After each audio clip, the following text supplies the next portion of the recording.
My name is Berkeley Wilde and I run an organisation called the Diversity Trust, and this is our Equality, Diversity and Inclusion webinar. And we are doing this as a pilot, so we're hoping that you'll send some feedback to me after the webinar. So what I will do is I will send you a link to a very short online survey, so you can send some feedback. There'll be some tick boxes and then a little bit of space for you to write any comments if you want to on the webinar itself, and perhaps how we can make improvements to it. So the webinar will run for approximately an hour. It may be shorter if not many people have questions, but if you do have any questions, because we've set the audio off, if you have any questions, use the chat box that you'll see on your screen to post any questions. You can either send a direct message to me as the host, or you can send a message to everyone in the session. So we'll take questions as we go, and I'll keep an eye on the chat box to make sure I answer anything as we go along with the webinar. So a little bit about us. There's a screenshot of our new website, which is currently under development. We've been going for 6 years, so we incorporated the organisation in 2012, and our primary focus is on equality, diversity and inclusion. So we do pretty much what it says on the tin. And we also, as well as delivering webinars and training, we carry out quite a lot of research. We do that in a partnership with a range of different institutions, such as universities, academics, and other researchers. And we do that because as an organisation, one of our primary interests is in making sure that everything we talk about and we teach about and we write about and we publish is based in evidence, so that we have the real stories, if you like, of people that are affected by the issues around equality and diversity and inclusion. On the screen, as well as the screenshot of the website, you'll see there's an image of our youth project, which is Alphabet's LGBTQ Youth Project, Lesbian, Gay, Bisexual, Trans and Questioning Youth Project. And that is based in South Gloucestershire, so nearby to where most of you are based, I think. And you'll also see that we've produced some films and diversity films, and we've currently got, I think, 6 different films on our YouTube channel. And I'll make sure that I email you the link to the YouTube channel, so that if you want to find out more information about those films, then you can watch those. I'll also, as well as that, I'll send the link to our website, so you'll have that information, so you can follow up and get more information. And you can also join our mailing list. So if you wanted to find out about anything that we're doing in the future in terms of things like webinars and other events, then you can sign up to the newsletter. And as I said, if you have any questions, oh, hello, Lou, you've joined us now, welcome. If you have any questions at all, please do post those questions in the message box, and I will keep an eye out to make sure that I answer any of those questions. So what we're going to cover in the session this morning for the next hour, we're going to look at what is equality, diversity and inclusion, what those 3 words mean. Going to look at the law, what the legislation says, and a little bit of information around that, just to help us understand the context in which this work's developed over the last 50 years or so. I'll talk a bit about prejudice, and particularly around discrimination, and there are a number of different ways in which the law discusses and outlines discrimination, so I'll go into a little bit of detail about that. A little bit about culture and identity in the context of equality and diversity. Possibly something that might be new to some people is the concept of unconscious bias. Some people are familiar with it, some people may have already done some work around it or training in it, but certainly we'll be looking at unconscious bias in the session. And then I want to give you some homework. So the homework will be about how you might want to build an inclusive workplace going forward.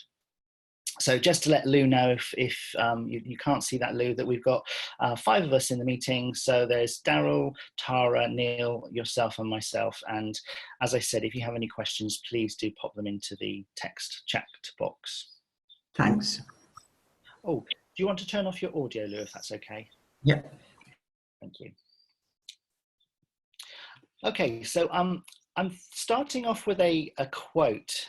This is something that was said at an event that we ran in with the prison services, and it was from a young person who was more or less saying, as I've put on the screen there, I mean, I'm slightly paraphrasing, but if I don't see myself reflected, then I don't think you are for me, or I am for you. And I think that's, for me, one of the fundamentals around the work that we're involved with, is that if we don't see ourselves reflected in your organization, in your group, in your service, then people won't think that you are for us, or for me in that context. And that can be as a client, or as a customer, as a service user, but also it can be as a worker or as a volunteer. So for example, an example I often give is, if you were to apply for a job or a volunteer position, and the recruitment panel weren't like you, didn't look like you would possibly feel that the organization wasn't for you. And in a similar way, if you were, for example, to have all your online communications where everyone was of the same kind of demographic, so you didn't represent diversity in terms of age and ethnicity and disability and all those other characteristics, then you might think that that you're not, that the organization is not for you, not an organization that you would be welcome in. So that's something I want to just put into the mindset of people as we start going through the process of this session. The other thing that I want you to reflect on as well as I'm talking, is to think about how you can build inclusion, and I'll talk about what inclusion means as we go. But just start to think about how you, as a person attached to a group or an organization, or perhaps for being freelance, or whatever situation you're in the role that you have in the work that you do, how you can increase and build inclusion. And I'll talk about more about inclusion as we go along. So I think why I've put the slide around political correctness on the screen is because quite often when we hear about, or listen, or talk about, or see representations, particularly in the media, about equality and diversity issues, quite often these are put down or closed down or shut down as being about being called political correctness. So quite often you might see a headline in a newspaper, for example, in some tabloid newspapers, around political correctness. And I think for me, so I'm expressing an opinion around this, that actually that's an attempt, and it's often a successful attempt, to shut down any further conversation or dialogue or communication around equality and diversity subjects. And quite often that's very effective. It's a very powerful way in which to shut people down. And there's a model that I often refer to, which gets referred to as either hegemony or hegemony. And it's, if you imagine a pyramid in which you have the elite at the top, so the people at the top with the power and the influence. And in the middle of the pyramid, you have the media, and that's how the elite spread their message down. And at the bottom of the pyramid, or the bottom of the triangle, you have the people, the masses. And so in a sense, that's a way, if you like, of the elite spreading their message through the media. And quite often, I think, work around equality, trying to achieve equality, so there's a more of a level playing field, can be put down in this way. So it's a very effective way of silencing people, particularly around this work. So actually, doing this work is quite radical. My background is as an activist. I was first involved in the HIV and AIDS epidemic in the 80s.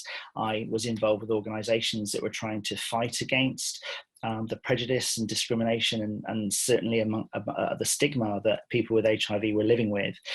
And as well as being an activist around HIV, I was also very much involved in some of the earlier movements around gay liberation, organizations that were trying to achieve equality for lesbian, gay, bisexual, and trans people. And so that really motivated me to be involved in this work. And I've been working around equality and diversity now for approximately 20-25 years almost. I started out volunteering, and then back in the 1990s I was really fortunate to be put in an opportunity when I was based in Bristol to have a job come up that I was able to apply for, and was successful in that. And that work actually led me into working originally in the HIV sector and doing work around campaigning for better equality, but also around challenging health inequalities and ensuring that people had access to good information, and that people were able to make their own positive choices around, particularly around their health. And that was the start of the journey for me, if you like. And so that was 1995. So that's how long I've been involved with this work. So a long, long time.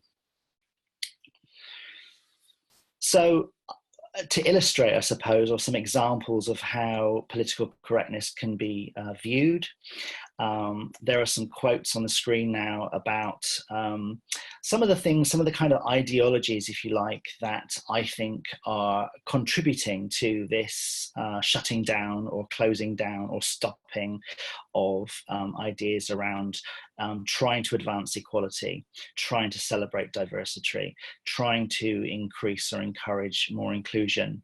So, you know, obviously the first one is a direct challenge, if you like, to the ideas of Black History Month. So the quote there is, "Why don't we have White History Month?"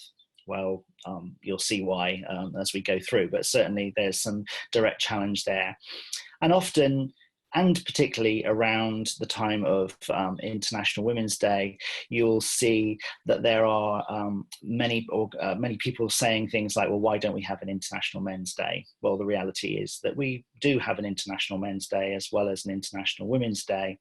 And the International Men's Day is about trying to address some of the issues that men have in terms of the high rates of suicide, for example. So quite often you'll hear a lot of noise around the time of International Women's Day, you know, decrying that there should be an International Men's Day, and in fact there is. So stop being so PC. One particular favourite of mine, why isn't there a straight pride? I think my kind of, my funny reaction to that would be, well, go and organise one if you want one. Surely all lives matter, white lives matter, it's political correctness gone mad. So those are some of the kind of the ideas, the challenges that you might see, particularly in the media, social media as well, that are trying to, in a sense, stop those advances that we've tried to strive towards in terms of equality and diversity. And for me, the next slide is a quote by Talib Kweli. And what Talib is saying is, if I say my house is on fire and you say all houses matter, well, that may be true, but all houses aren't on fire right now. My house is. Talib Kweli is a rap artist, music artist. And what that's saying is that, yes, it may be true that, you know, all lives matter, of course, but actually Black lives are really threatened because of racism, you know, because of the number of Black minority ethnic people incarcerated in prison services, because of the number of hate crimes directed at Black and minority ethnic people. So there's a real counter argument, if you like, to why it's important that we have campaigns like Black Lives Matter, why we have Black History Month, LGBT History Month, etc., etc. Okay, so I'm going to just pause and take a sip of tea, and if anyone has a question they want to post in the chat box, then please do, and I'll take any questions and see if there's anything anyone wants to follow up on before we move on to the next slide.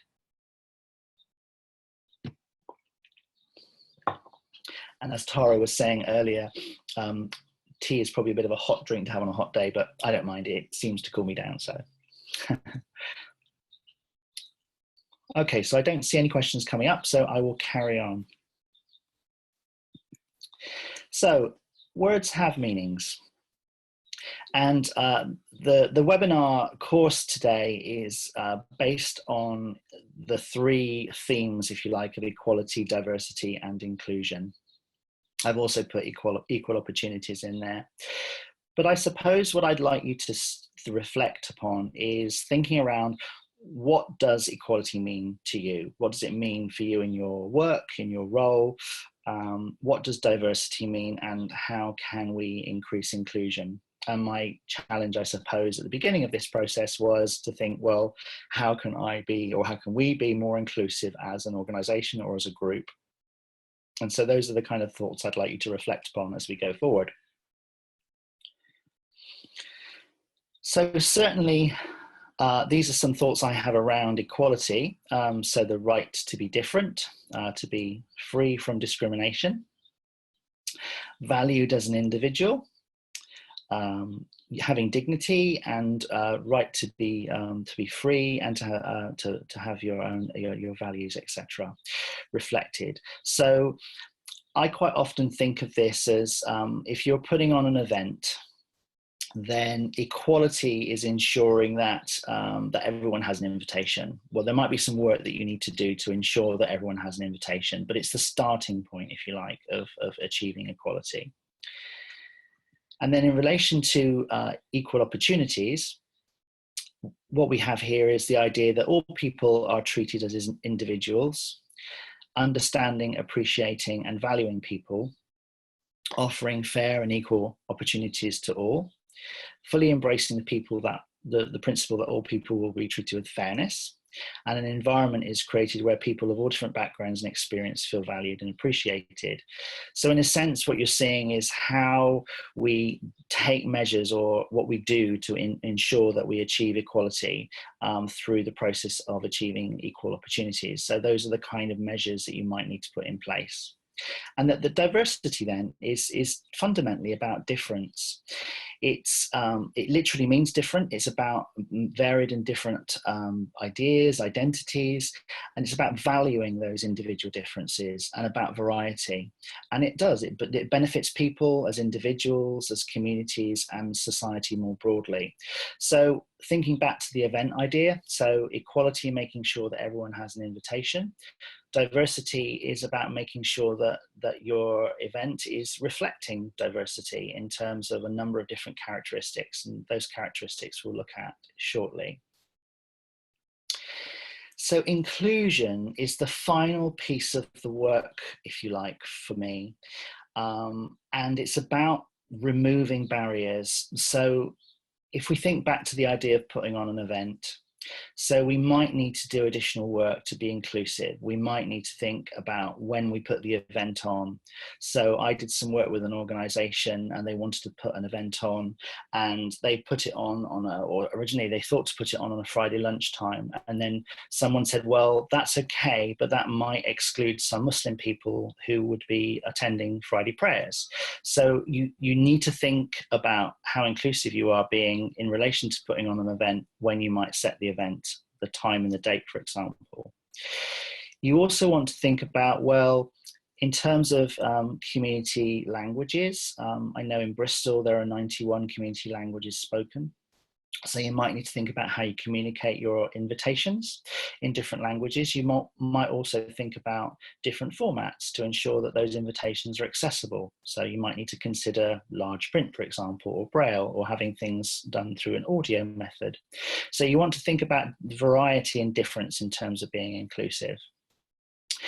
You also want to think about different types of food. If it was an event you were putting on, would you think to put vegetarian food on?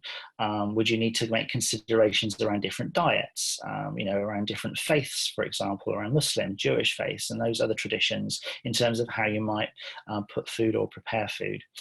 You'd also want to consider whether or not you would serve alcohol or non-alcoholic drinks. All these kind of considerations that you'd want to make sure that you were being inclusive, just as an example, putting on an event or a celebration. The final part of the work, I think, is asking who is missing.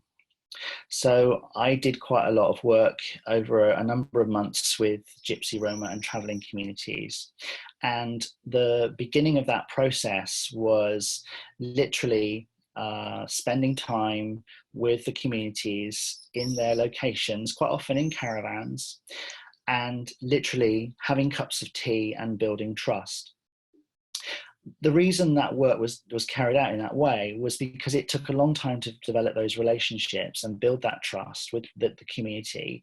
And it was important to build those relationships because we couldn't really carry out any interventions. In this context, it was about health and inequality and access to health services. You couldn't really build those interventions until you could actually build trust and build relationships.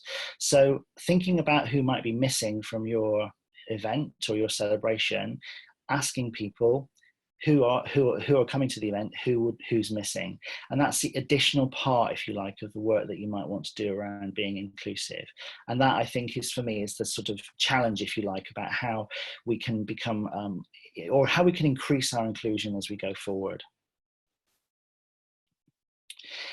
This is a meme that I've just screen grabbed from the internet, and it comes back to the point I was making before about creating a level playing field. So on the one side, you've got an obvious physical barrier, you've got a fence, and you've got three characters, and one of the characters can't see over the fence. So there's obviously some inequality there, and there is no level playing field. So we then can, with the middle idea, the middle image, we then can do some work to make some adjustments to ensure that people have an opportunity to see and to participate a little bit more. So you literally take the building blocks, the boxes, and you move them around so that everyone has more of an equal access, equal opportunity. And then in the third image, you've taken the fence away. You've still got a kind of cage fence there, so there's still some block, some barrier, but you've created more access. You've created more equal opportunities. You've actually done more work to think about how you can become more inclusive. I suppose the final idea would be to remove the barrier altogether. I think the challenge around that, in the example here, is the football game, that you might have the people organising the football game say, well, we need to make some money to be able to put the event on. So there are social economic issues as well going on there. But certainly from an accessibility and an inclusion perspective, those ideas are something that that can create more of a level playing field than we currently have in that one example. So we have some legislation. So at the beginning, I mentioned that I would talk about the law and the legal context in which this work's carried out. And the law has been on our statute for 8 years. So it was updated in 2010 to become the Equalities Act. And this legislation had been developing over about 45 years. So from 1965, when we had the Race Relations Act, which was the first equalities law, if you like, in the UK. And that was from the mid-1960s. And over that time, we had 116 different pieces of legislation. And that legislation, at the time, the government, the work was being led by Harriet Harman in previous Labour government. The idea was that they wanted to bring this varied variety of different pieces of law that related to equality into one single act. And so those 116 pieces of legislation were brought into this one single Equality Act. And they cover a number of different protected characteristics. And we originally had, following the Race Relations Act in 1965, we had the Sex Discrimination Act in 1975, and then 1995 saw the development of the Disability Discrimination Act. And those three acts had what are called an equality duty related to them, linked to them, and I'll talk about the equality duty in a moment. This was then followed some years later in 2004 with gender identity or gender reassignment, as it's called in the Equality Act. And this is extending rights and protections from discrimination to trans and transgender people. 2006 saw sexual orientation added. So this was the first time in UK law that lesbian, gay, bisexual people had been protected under anti-discrimination legislation. So that was 2006, so literally only 12 years ago. And you may be familiar with some quite famous cases. There was the bed and breakfast in Cornwall that refused a same-sex couple a room to stay for a room for the night. And so they they took a case of discrimination to the courts, and they won. And interestingly, I don't know if you saw, but I had as we were just entering the webinar today, I had a message update that that civil partnerships are going to be granted to heterosexual couples. So that's really interesting development. That's been that's gone through the Supreme Court, and that was announced literally about 10 o'clock this morning. So that's very hot off the press.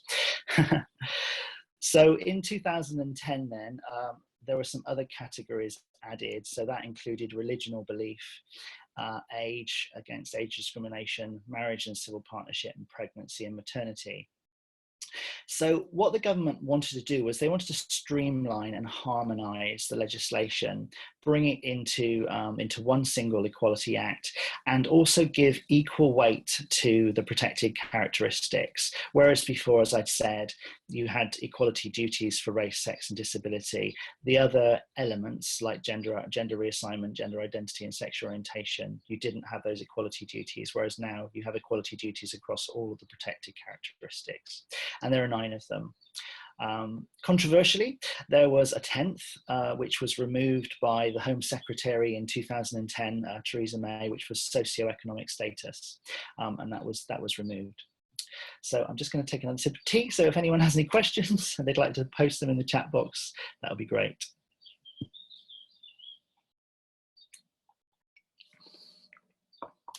Okay. That's grand. So a little bit more about disability discrimination in relation to the Equality Act. So the idea is that this covers you regardless of whether it's a physical disability or mental impairment. So mental health is also included, as is learning disability and learning difficulties. And there is one area in law where it is possible to carry out what's called positive discrimination, and that's the area of disability. That's the only area of law where it's possible to do that. You can take what's called positive action, and I'll say more about that in a moment, but disability, you can carry out positive discrimination. So for example, you'll see quite often employers will have what's called the Disability Confidence Scheme, and that's a scheme that's voluntary, and you can sign up as an organisation, and it means that you're working towards improving access for disabled people in communities, and it's a very positive statement that organisations can take. And in recruitment, and this is a very specific example, if you were to have 2 candidates that had scored very equally in their interview process, and you knew through your equalities monitoring that you had a gap in the number of disabled people that you employed, and you wanted to address that, and you had 2 equal scoring candidates, you could apply positive discrimination and you could appoint the disabled candidate. And that's the only area of law where you can do that. But you can, as I say, carry out positive action, which I'll talk about more in a second. Interesting reflections on religion or belief, as well as protecting you from discrimination on the grounds of your belief or your religion. The law now also covers protection in relation to no religion or belief. So if you are atheist or agnostic, for example, or if you just have no belief, you are also protected from discrimination on those grounds too. And it also obviously covers all the mainstream religions such as Judaism, Hinduism, Islam, Muslim, Christian, etc. So in relation to sex, a protected characteristic of sex or gender, it applies to everybody, to women and to men, so it doesn't bias against one or the other. There are some exemptions in relation to recruitment under sex discrimination. For example, we work quite closely with women-only services, and it's completely legitimate if you're running, for example, a domestic violence and abuse charity or a rape and sexual violence organisation. You can recruit women to posts working in women-only services. That's completely legitimate. And in fact, one of my first jobs, when I was mentioning before, when I worked in the HIV world, I was the exemption in previous legislation was used for my post, and it meant that that I was recruited because of my identity as a gay man, and therefore that was a kind of a case of where an exemption can be applied. So there are exemptions that are possible if you're specifically setting up or developing a service that's targeted at specific groups and communities. So age literally is the life course, and it's to prevent discrimination on the grounds of age, whether that be a specific age range or age group or a specific age. So we would be much less likely now to see job ads that would be saying, you know, specifying, oh, you must be over this age or under this age. It would be very unlikely that you would see those kind of job ads happening anymore. And if they did, they would probably be challenged. So sexual orientation, as well as protecting lesbian, gay, bisexual people, the legislation also protects heterosexual people. And as I mentioned, you had the example earlier of the Cornwall B&B. You also had locally at Relate, there was a counsellor who refused to counsel gay men in their relationships, and a case was taken, and he was found to be being discriminatory. So he lost his job as a result of that. So that was a very big profile case. There was also a registrar in North London who refused to carry out civil partnerships for same-sex couples. And that was another example of where people were discriminatory against people relating to their sexual orientation. But as I said, excuse me, as I said, that the law also applies equally to heterosexual people as well as to lesbian, gay and bisexual people. And then the last one I want to look at in a little bit more detail is gender reassignment. This was an illustration that was done by one of our colleagues, Frank Duffy. And Frank, I asked Frank to try and to illustrate, if you like, the way someone may be transitioning to help people that have perhaps a learning disability to understand trans or transgender issues. And gender reassignment protects people from discrimination from the point at which they're going to live full-time and permanently in their new gender identity, so the one that's different to the one they were assigned at birth. So that protection began from the moment they perhaps been to their doctor, they'd perhaps gone to their employer, and the protection under the Equality Act in relation to gender reassignment begins at that point. So I mentioned, as well as having the Equality Act, we also have the Equality Duty. And if you like, this is the way in which the Act has some substance behind it. It has some specific duties that organisations, mainly the public sector, but they're also proportionate in other organisations as well. Fundamentally, it's the elimination of discrimination, harassment and victimisation. And as well as that, it's also the idea of advancing equality of opportunity. So as we mentioned earlier about removing disadvantage. And the final point in the equality duty is around this idea of what's called fostering good relations. So another way in which that might be described is through community cohesion. And so you would bring together different groups with different protected characteristics to foster relations, to improve relations between different communities and different groups, to perhaps minimize tension. So for example, we run in partnership with SARI, Stand Against Racism and Inequality, we run hate crime and discrimination services across this area. And in a sense, that might mean that we bring different communities and groups together to minimize tensions. So something that's incredibly live, it's happening right now. In fact, we've had an event this week, has been to bring together trans activists with some other activists and feminist activists who are seeing a lot of challenge around updating the Gender Recognition Act, which is the law that protects transgender people. And so we've been putting on events to try and build a roadmap to actually improve relations and foster good relations between those different communities and groups. And that's a really good example. And so that work's been particularly happening recently in Bristol with Bristol City Council. And so the council have been, if you like, applying their equality duty by fostering good relationships between different communities and different characteristics. So where does the Equality Act apply? So it applies across the public sector and private sector. applies to services and public functions. So you can't discriminate. You can't say, I will provide you with a service, but I won't provide you with a service. You have to be equal and apply your services in an equal way. To any premises or workplace. It also applies in education, and I'll talk about an exemption in a moment around education, clubs and associations, and when buying or renting a property. So there is an exemption in the Equality Act under education. So faith schools, there are two different exemptions. One is this idea that if you wanted to increase your ministry or your mission as a particular faith school, you can recruit somebody into a leadership position and to achieve that. That's one exemption, one difference. And the other one is that you can discriminate on the grounds of sexual orientation and gender reassignment in relation to education when you're a faith school.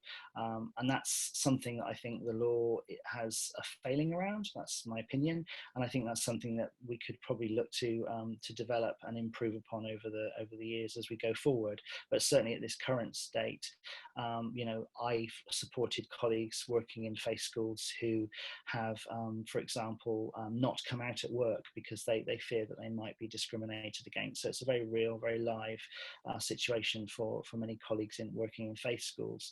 And certainly as an organisation, we're trying to advance equality within education across the patch. So that's something that we're very keen on and work a lot around. And certainly we produce a lot of information and resources to support educators in their work. That's very important, work profiling. So I keep mentioning this word discrimination, and there are a number of different ways. There are 6 different ways in which discrimination is defined in the Equality Act. So first of all, there's the notion of direct discrimination, then indirect discrimination. I'll just bring them all up on the screen and then I'll talk through each one. Association, perception, harassment, and victimization. And I'm just going to take a sip of tea. So, direct discrimination is when you directly and intentionally discriminate against someone with a protected characteristic, bearing in mind those 9 protected characteristics that we looked at earlier.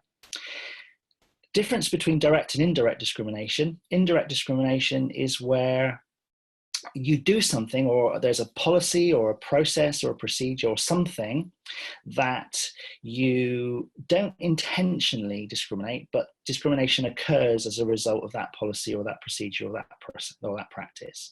So that's the fundamental difference between direct and indirect discrimination. Indirect discrimination is really much more difficult to prove than direct discrimination. Direct discrimination is quite often obvious. Discrimination by association. That is basically where an example I often give is of a friend of mine who took a case to court where he was discriminated against on the grounds of association of being with a person with a disability. So his partner was a wheelchair user, and they were refused entry into a venue. And because they were both refused entry into this venue, the person that wasn't the wheelchair user took a case to court and they won. And that was a case of being discriminated against on the ground of association. So discrimination on the grounds of perception. That's if I am discriminated against because I am perceived to have a protected characteristic that I don't have. So for example, if I was perceived to be from a specific religion and I don't have that religious background, yet I'm discriminated against on those grounds, that would be discrimination on the grounds of perception. So I'll just pop those 4 up. So direct discrimination, someone is treated less favourably due to their protected characteristics. Indirect is about the unintended consequences. Discrimination by association is somebody is associated with somebody with a protected characteristic, and then perception is someone is discriminated because others think they have a protected characteristic. So harassment is the next one. Fundamentally, harassment is about any unwanted conduct. So it can relate to a protected characteristic or group, and the purpose or effect of that would be violating the person's dignity, creating an intimidating, hostile, degrading, humiliating, or offensive environment, And obviously sexual harassment would be an obvious example where there's unwanted conduct of a sexual nature. That would be how we define harassment. Victimization has a very specific definition in the Equality Act. I'll just put that up on the screen and then I'll explain it. So if I go to my line manager and I make a complaint about discrimination that I've experienced in my work, and then that person, my manager, then discriminates against me again, so I've had multiple layers of discrimination, that's when I'm experiencing victimization. So victimization occurs when someone is treated badly as a result of having made a complaint about discriminatory treatment under the Equality Act. So that's victimization. So I want to just look at stereotypes and lead into kind of more issues around culture and identity and those kind of themes around stereotyping. And I've got some ideas, and I'm sure you can think of many more that relate to different ideas and different groups that people have experienced stereotyping around. So mental health, for example, older people, younger people, people with learning difficulties, Muslims, Jewish people, etc., etc., etc. One stereotype that I grew up with, which was something that was very painful for me, particularly when I was coming out and coming to terms with my identity as a young person, as a young man, was that that gay men are paedophiles. That was something that was particularly destructive and damaging. And you know, it does have a very negative impact, and this can lead people to have increased mental health problems. It can lead to isolation, and in really difficult cases, you know, self-harm and self-injury, etc. And in some cases, it actually leads to people taking their own life. And it's the result of, if you like, the results of all this prejudice and discrimination happening to people and the impact it has on them. And this is often the result of stereotyping. And when we think about people that are different to us, so perhaps we might think about people that are similar to us in terms of our family or our friends or our neighbors or our communities or our colleagues or people that we have come in contact on a daily basis, those people we tend to favor, whereas people that we don't have much contact with, they're kind of seen as different and other. We call that an in-group and an out-group. So the in-group is the people you favor, and the out-group is the people that you, in a sense, that you might be prejudiced against, or you might be biased against, and that bias might be unconscious.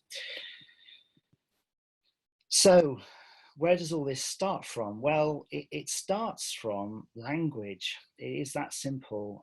So leading on from thoughts around discrimination, stereotyping, where does the issue, if you like, the kind of the foundation, the basis of where the problem begins, or how it grows and how it develops, is use of language, is use of banter, use of humor, use of jokes.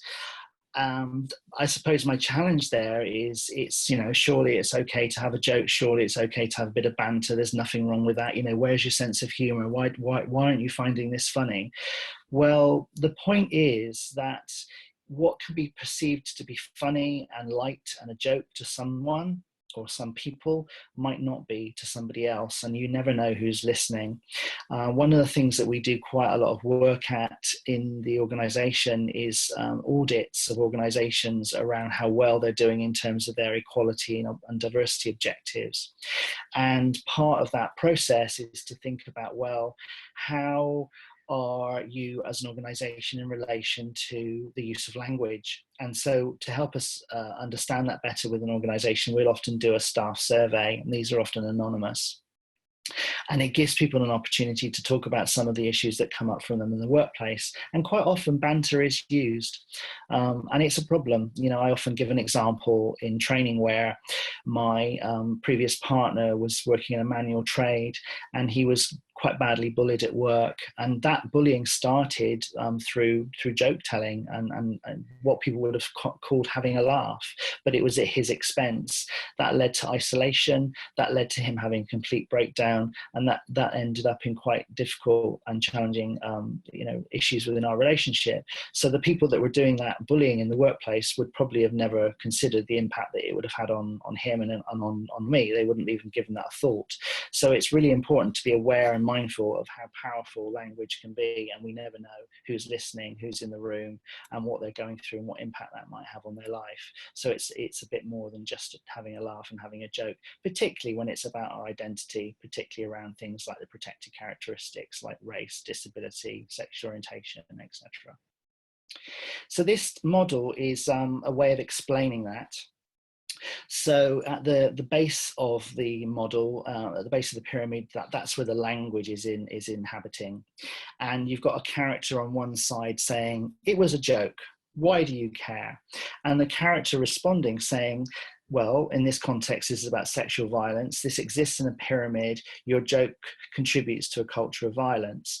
And so in a sense, my challenge or my question is, what does it take to escalate up the pyramid to go from the language, the joke telling, the name calling, the objectification, into perhaps stereotyping, into acts like harassment, discrimination, etc., and threats even, into more physical violence in terms of rape, sexual assault, and ultimately murder. And that's just one way of trying to understand how language is so powerful and so important in the discourse around equality and diversity and inclusion work. It's just one model to give you an example there. So it isn't only a bit of banter, there are consequences, and those consequences can be on the perpetrator, on the victim, but also on the witness. And I suppose my question is, where is banter used? Is it always okay to use it? And what are the impacts of banter? I quite often give this challenge to groups and organizations in training, and people will say, "Oh, but if it's a friend, and we know each other well, and that's really okay." What might be okay in one setting, it may be okay in the pub, but it's certainly not going to be okay in the workplace. And I would always think about what the consequences are for everyone involved in that situation. And this is another way of describing it. So this is a scale that was developed through work by Gordon Allport, who was a psychologist working in the US in the mid-1950s. And what Allport was saying, in a very similar way, his pyramid is a pyramid of hate. And he was suggesting that, at the bottom of the pyramid, you have prejudiced acts and prejudiced attitudes, then followed by prejudiced acts, working up to discrimination, violence, and ultimately to genocide.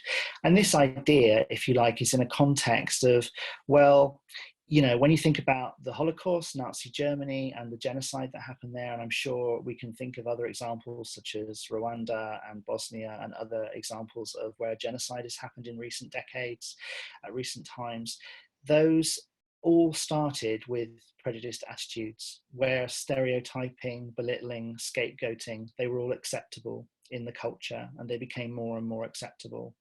And I was actually reading a newspaper article from the Irish Times last night, which was suggesting that the kind of the current administration in the US government carrying out its campaign on the border, in the southern border, and actually putting people in what they call pods, whereas the journalists were suggesting that actually they were more like cages, crossing the border, particularly if they were children that were perhaps without an escort or had lost their escort, lost their family.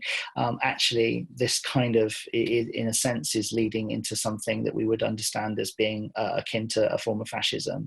And so, ultimately, we need to be very mindful that politically, the kind of the things that the discourse and the things that we think are acceptable in terms of prejudiced attitudes can seriously escalate, and they can escalate very quickly. And when you think about the UK, in relation to hate and hate crimes, I mean, we know, for example, that we're experiencing levels of violence. So arson, threats, assault, murder, these are all happening against people with different protected characteristics. Predominantly, the stats are overwhelmingly about race and race incidents, also religion. People are also attacked because they're disabled or perceived to be disabled. And they're also attacked because they're lesbian, gay, bisexual, and trans. And so, we need to be aware and working effectively and collectively to overcome and to diminish hate. And these are some of the examples of the kind of work that we would see in the hate crime services, of what people go through in relation to hate crime and hate incidents. So people will be, shouted at. I've had, in the last 18 months, I think about 2 or 3 different occasions where I've been with my partner, just walking on the streets, and we've had homophobic abuse shouted at us. This can also include physical abuse, criminal damage, damage to property. I was working with a colleague at SARI recently. We were doing an event for magistrates, and we were talking about how it used to be that graffiti was quite often used, and how that had been lessened over recent times. But actually, we've started to see more graffiti, particularly criminal damage to cars and people's property, is actually on the increase again. So it's, it is something to be really concerned about. But as well as all that, you also have the intimidation and the discrimination, and we're seeing, things like more cybercrime, cyberbullying, online, particularly of young people, but not only young people. And the final example there is taking advantage of someone. We quite often refer to this in hate crime work as being mate crime. And that might be a new term for some people, but mate crime is an idea that someone will befriend you, and it will usually be a vulnerable adult, so an adult with learning disabilities or learning difficulties or perhaps mental health. And then that friend, that alleged friend, would then take advantage of that person. They might exploit them. They might, for example, financially exploit them. They might steal from them. They might use their property to carry out criminal acts. So that's a very it's kind of subtle way of kind of what we've referred to as mate crime. But that certainly is something that's also concerning. And some of the symptoms or signs of that, if you like, are, if you're working with someone and all of a sudden they've got no money and you don't understand why, it might be worth just asking some questions to make sure that person's not being exploited or taken advantage of. And the impact. I've already mentioned some of the impact of hate crime and discrimination. I mentioned, literally going from issues around emotional issues such as loneliness, isolation, mistrust, also concerns about identity. And what I mean by that is that when you are attacked in a hate crime, that attack pretty much most often is an attack at who you are. So that might be because of your ethnicity, or because you're disabled, or because you're gay, or because you're black, for example, because you're Muslim. Those are attacks directly at your identity. They are attacks at who you are. And so it's really, quite an impact in terms of the emotional consequences, also the isolation, the impact it might have on people's mental health. And I know, for example, I was working at a secure unit locally, and I was subjected to about 3 hours of death threats from a young person in the secure unit because I was gay, and he was being very homophobic towards me. And I know that did have an impact on me, on how I felt and my self-esteem, and that was really difficult. But I was also able to empathize and understand that young person was going through a lot of trauma themselves too. And so, it's important to kind of reflect upon that and have empathy to understand the background of the person perpetrating that. But, this can lead, as I mentioned, to self-harm and to self-injury, to cutting a person, cutting themselves, to suicidal thoughts, suicidal attempts, eating disorders, and increased vulnerability. So the impact of hate crime and discrimination can be quite far-reaching, and it can break down relationships, it can break down families, it can, lead to homelessness, it can lead to substance misuse. It's not in isolation. It is quite often all pervasive. And I just put a quote there up from Joe Cox. We are far more united and have far more in common with each other than the things that divide us. And I think that's a really beautiful, fitting tribute to what we can be doing about all this work in the future. So almost towards the end of the session. So I'm just going to pause there for a moment or two just to see if anyone has any questions. If you want to type anything in the text box, in the chat box, please do. I'll just wait for a moment or two. Is everyone still with me? It looks like you are.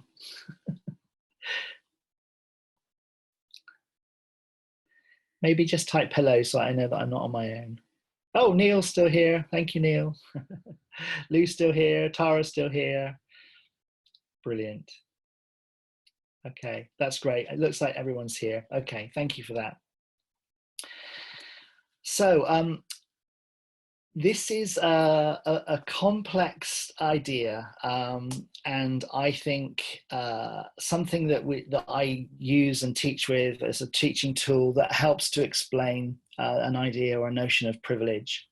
And the idea is that across the middle, you have this idea that this is the power line, if you like, and people who have identities in their characteristics on the top of that power line have access to more resources, and they're probably likely to be wealthier, better educated, and you have white male privileged people at the top of this power line.